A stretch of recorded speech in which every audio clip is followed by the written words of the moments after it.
नमस्कार, संगम न्यूज में आपका स्वागत है। पेश है सुबह की फटाफट खबरें। प्रधानमंत्री नरेंद्र मोदी ने चक्रवात टाउते से प्रभावित गुजरात के लिए 1000 करोड़ रुपए की तत्काल आर्थिक सहायता की घोषणा की। उन्होंने टाउते से प्रभावित सभी राज्यों में चक्रवात संबंधी घटनाओं में मारे गए लोगों को परिजनों के लिए 2 लाख रुपए और घायलों के लिए 50,000 रुपए की मुआवजा की भी घोषणा की है। प्रधानमंत्री ने गुजरात के मुख्यमंत्री विजय रूपानी और शीर्ष अधिकारियों के साथ चक्रवात की वजह से हुए नुकसान के आकलन के लिए समीक्षा बैठक के साथ सहायता पैकेज की मंजूरी दी। गौरतलब है कि चक्रवात के कारण गिर सोमनाथ जिले के दीव और ऊना शहर के बीच सोमवार को जल भराव की स्थिति बन गई थी। इससे संपत्ति को भी खासा नुकसान पहुंचा है। क्षेत्र में पेड़ भी बड़ी संख्या में गिर गए हैं। प्रभावित इलाकों में मुआयना करने के बाद प्रधानमंत्री मोदी ने अहमदाबाद में बैठक की, जिसमें मुख्यमंत्री के अलावा उप मुख्यमंत्री नितिन पटेल और राज्य सरकार के वरिष्ठ अधिकारी मौजूद थे।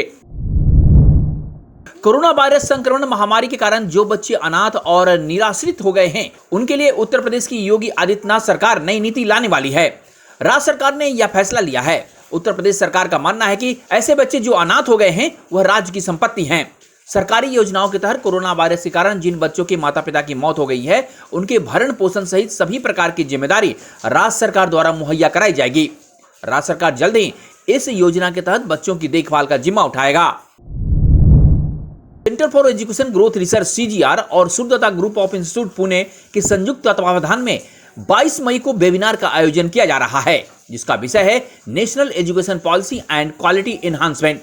इस खास वेबिनार में मुख्य वक्ता के रूप में नेशनल बोर्ड ऑफ एक्रेडिटेशन के चेयरमैन प्रोफेसर के अग्रवाल, AICTE के director colonel Kailash Bansal, Shobhit university के चांसलर व CGR president Kunwar Vijendra Shekhar, Suryadatta education foundation के chairman doctor Sanjay B Chordiya सहित एक्जिम ग्रुप ऑफ इंस्टीट्यूशन के director general professor KP Isaac, Padman Singhania university के vice chancellor professor Shri Hari, Sage university के KBC के BK जैन, ITM यूनिवर्सिटी के VC professor BK Jain, Suryadatta group of institute के CEO Shailesh Kansande और CGR के डायरेक्टर रवि रोशन होंगे। भारत में सिंगापुर के उच्चायुक्त साइमन बॉग ने कहा है कि उनके देश के पास दिल्ली के मुख्यमंत्री अरविंद केजरीवाल पर फोमा के तहत कार्रवाई का अधिकार है। उन्होंने कहा कि हालांकि वह भारत सरकार के स्पष्टीकरण से संतुष्ट हैं। गौरतलब है कि अरविंद केजरीवाल ने कहा था कि सिंगापुर में कोरोना वायरस का एक नया स्वरूप सामने आया है जो बच्चों के लिए बहुत खतरनाक है। केजरीवाल के इस बयान को सिंगापुर की सरकार ने तथ्यों से परे बताते हुए कड़ी आपत्ति दर्ज की थी। आम आदमी पार्टी के वरिष्ठ नेता एवं उप मुख्यमंत्री मनीष सिसोदिया ने सिंगापुर में मिले कोरोना वायरस के नए स्वरूप को बच्चों के लिए बेहद खतरनाक बताने वाले दिल्ली के मुख्यमंत्री अरविंद केजरीवाल की टिप्पणियों को बचाव किया।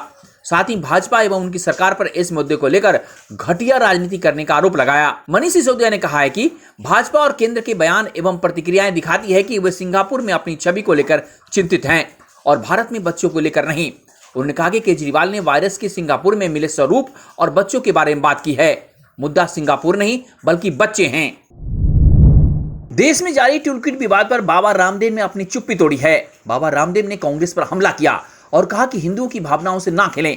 बाबा रामदेव ने कहा कि टूलकी के माध्यम से कुंभ मेला और सनातन हिंदू धर्म को बदनाम करना सामाजिक और सांस्कृतिक राजनीतिक साजिश, पाप और अपराध है। जो लोग ऐसा कर रहे हैं उनसे हाथ जोड़कर प्रार्थना है कि आप राजनीति करिए, लेकिन 100 करोड़ से ज्यादा हिंदुओं का अपमान मत करिए। अगले साल पंजाब में विधानसभा चुनाव होने वाले हैं, लेकिन उससे पहले वहां कांग्रेस में सब कुछ ठीक ठाक नहीं चल रहा। मुख्यमंत्री कैप्टन अमरिंदर सिंह के खिलाफ गुटबाजी तेज हो गई है। पंजाब कांग्रेस में ऐसे नेता हैं जो कैप्टन अमरिंदर सिंह से असंतुष्ट माने जा रहे हैं। पंजाब सरकार के पूर्व कैबिनेट मंत्री नवजोत सिद्धू से CM अमरिंदर के तनातनी को सबको पता है, लेकिन एक और तनातनी की खबरें सामने आ रही है। यह तनातनी पंजाब सरकार में मंत्री चरणजीत सिंह चन्नी और कैप्टन अमरिंदर के बीच की है। पंजाब के कांग्रेस के भीतर इस तकरार ने आला कमान को चिंता में डाल दिया है। मीटू से जुड़े 3 साल पुराने मामले में नोटिस भेजे जाने के बाद पंजाब सरकार के मंत्री चरणजीत सिंह चन्नी के घर बैठक की चल रही है। इसमें प्रताप सिंह बाजवा समेत कई विधायक और मंत्री मौजूद हैं। यह सभी कैप्टन अमरिंदर सिंह से नाराज बताए जा रहे हैं। इन नेताओं का आरोप है कि चरणजीत सिंह चन्नी को पंजाब सरकार के खिलाफ मुखर होने की वजह से निशाना बनाया जा रहा है। प्रधानमंत्री नरेंद्र मोदी ने घर पर रह रहे स्वस्थ हो रहे कोरोना रोगियों की स्थिति पर नजर रखने के लिए बिहार सरकार द्वारा विकसित अभिनव home isolation tracking HIT app की सराहना की है। 9 राज्यों के विभिन्न जिलों के अधिकारियों के साथ बातचीत के दौरान मोदी को पटना के जिलाधिकारी चंद्रशेखर सिंह ने HIT ऐप के बारे में बताया। चंद्रशेखर ने कहा कि ऐप से प्रभावित होकर प्रधानमंत्री ने देश भर में इसके उपयोग के लिए केंद्रीय स्वास्थ्य मंत्रालय को इसका विवरण भेजने का आदेश दिया। स्वास्थ्य विभाग के अपर मुख्य सचिव प्रत्यय अमृत ने बताया कि स्वास्थ्य विभाग ने केंद्रीय स्वास्थ्य मंत्रालय को HIT कोविड ऐप का एक पेज का विवरण भेजा है। मुख्यमंत्री नीतीश कुमार ने घर में रहकर घातक बीमारी का इलाज करा रहे कोरोना वायरस रोगियों तक पहुंचने के लिए HIT कोविड ऐप लॉन्च किया था।